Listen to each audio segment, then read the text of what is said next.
big issues. Sean Spicer, Chief Strategist and Communications Director for the Republican National Committee.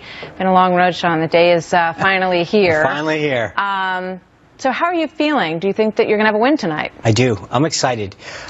You look at those 6 rallies that Donald Trump did yesterday. The energy that he has and the energy that the crowds have. People waiting hours, abandoning their cars and walking miles just to be part of history. It's a pretty phenomenal, historic last couple days here for this election cycle. I mean, I think you're absolutely right. And I think that's true no matter which side of the fence people are on. We have seen a tremendous outpouring of people, many of whom, according to all of the research we've seen, many of whom don't normally vote. Would you say that that's true? Yeah, we've got a lot of low propensity voters who have, and I think one of the things that Donald Trump and Mike Pence have done is really channel that sense of people not feeling like they've been part of the process, that they feel frustrated, and they're channeling that, and they finally feel like they've got a vessel that's saying, I get it. I'll go to Washington. I'll change things up. I'm going to end the status quo. And they're excited, and they're willing to wait 8 hours and walk miles to just be part of that movement. You know, we just spoke with him a moment ago, and, you know, I asked him that. So what happens if you win, I said, and we went through that scenario, and if you lose, and we went through that scenario, what happens to those people?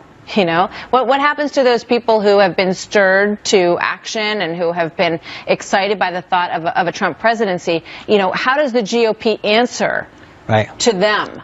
Well, I think not just Donald Trump and Mike Pence, but we're increasingly confident of maintaining the Senate, Speaker Paul Ryan, and being able to all work together and enact that sort of change and solutions that people have been asking for finally. I think that they've all figured out, hey, if we get there, if we get this opportunity, if we're blessed and honored to earn the support of so many Americans, then we really need to show that there can be a difference, that a government can be responsive.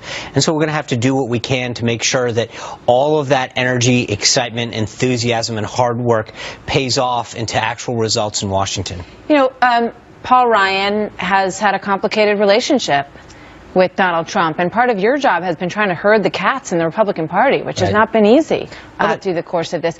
You know, and if Donald Trump doesn't win tonight, people are going to say, well, no wonder. I mean, why didn't his party get behind him? Well, look, one, the party is behind him. I think there's some voices out there, sometimes louder than others, that drowned out the millions that have come to be part of this. But you look at the polling results, you look at the states. Again, I mean, think about this from the last couple cycles, from 08 to 12 to now. We're talking about Michigan, Colorado, Pennsylvania, New Hampshire, Maine too. All of this is expanding the map for Republicans. We are going to have more electoral votes tonight than we've had in the last 2 cycles. And I think that that's an important thing to note. For all of the media, mainstream media narrative, we will do very well tonight. We'll bring millions of people into this process, and I think we'll see a resounding victory in more and more states that Obama carried twice. We will see. It's going to be fascinating to watch. Sean Spicer, thank you for your time as always. Good to have you here today.